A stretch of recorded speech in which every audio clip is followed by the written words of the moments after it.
It's only been a few days since Donald Trump unilaterally ordered an illegal and unprecedented bombing of Iranian nuclear sites. And already, his own administration is falling apart at the seams. Vice President J.D. Vance just let the cat out of the bag on national television. While Trump continues to insist that the strikes was a total success, his second in command is now openly talking about what to do with the uranium that wasn't destroyed. Let that sink in. Trump said the mission was a complete victory, and Vance is now admitting there's still nuclear fuel out there. This is not just a contradiction, it's a revelation. And in this video, we're breaking it all down because the MAGA world is losing control of its own narrative, and the consequences could not be more serious. The world is still reeling from what Donald Trump did just a few days ago. In the dead of night, he ordered B-2 stealth bombers to hit 3 major Iranian nuclear sites. And that is Isfahan and the heavily fortified Fordow Enrichment Complex. No congressional approval, no international coalition, no briefing of the American people. Just a single man giving the go-ahead for an act of war. The goal, according to Trump, was simple: wipe out Iran's enrichment uranium and stop their path to a bomb. But as the dust settles, that goal is looking more like a fantasy. In the hours following the strike, Trump declared it a historic success. He told rally-goers that Iran's nuclear program had been crippled, that America has shown strength, and that the uranium is gone. But here's the problem. There's no independent confirmation of that.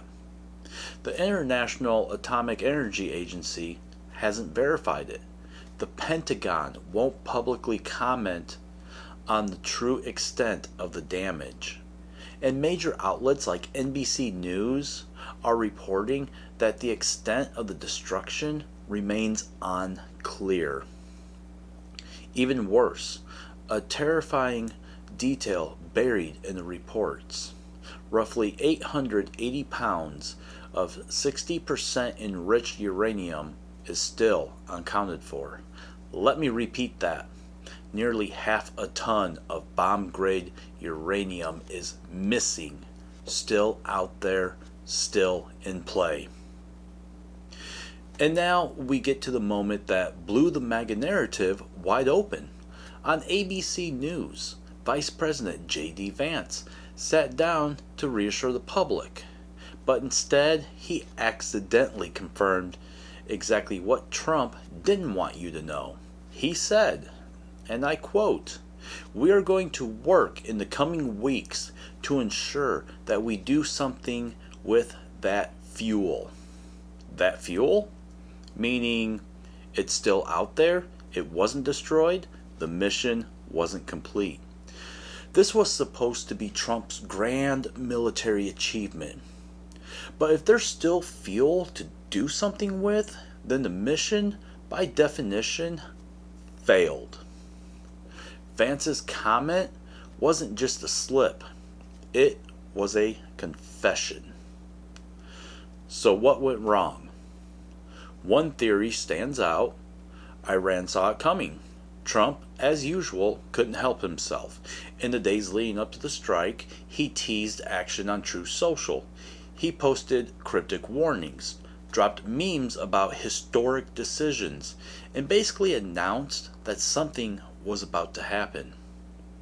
He turned international conflict into a marketing campaign, and Iran responded accordingly.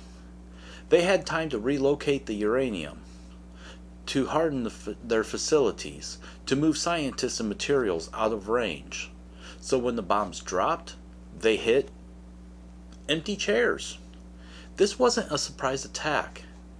This was a telegraphed stunt.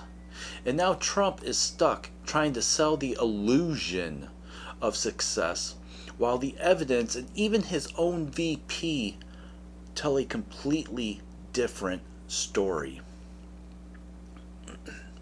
Let me be brutally honest. Trump can't afford for this to look like a failure. He needs the imagery of decisive leadership. He needs to show strength, especially to his base. But the facts are not on his side. The uranium is still missing. The bomb sites were likely evacuated. The international community is in chaos.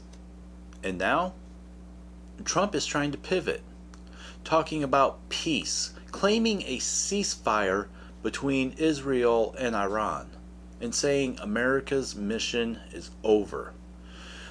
But no one knows if Iran agreed. There's no documentation, no official statement from Tehran, just Trump saying it's done.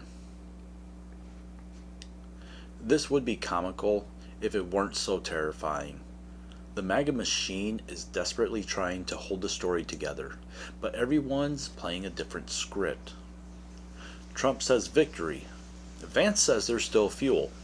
Fox News is calling it a symbolic strike. Some MAGA influencers are saying it was just the first step. And behind the scenes, panic. This wasn't supposed to unravel so fast, but the cracks appeared within days. And the person who accidentally exposed it all was Trump's own vice president. If you take nothing else from this, take this. The United States just carried out an illegal strike on a foreign country's nuclear facilities. And it might not have worked. This wasn't just a military operation. This was geopolitical theater run by people more interested in headlines than outcomes. Now, there are 9 or 10 potential bombs worth of uranium still somewhere in the world, and no one seems to know where. Not Trump, not Vance, not the Pentagon, not even the IAEA. And that right there is a global security nightmare. In just a matter of days, Donald Trump unilaterally bombed a sovereign nation, claimed a flawless victory, was contradicted by his own vice president, and may have left the world less safe than before. This isn't strength, it's recklessness. It's not strategy, it's desperation. And if we're now in a place where even Trump's closest allies are slipping and exposing the truth, then it's only a matter of time before this whole house of cards comes crashing down. Because you can only lie about victory so long before reality explodes through the spin. We'll be watching, and we won't forget. And as we learn more about what's going on, we will keep you all updated. So please hit the like button, subscribe, comment on the video, and share this out to somebody that needs to know this information about what is really going on with Donald Trump and his failure on this bombing.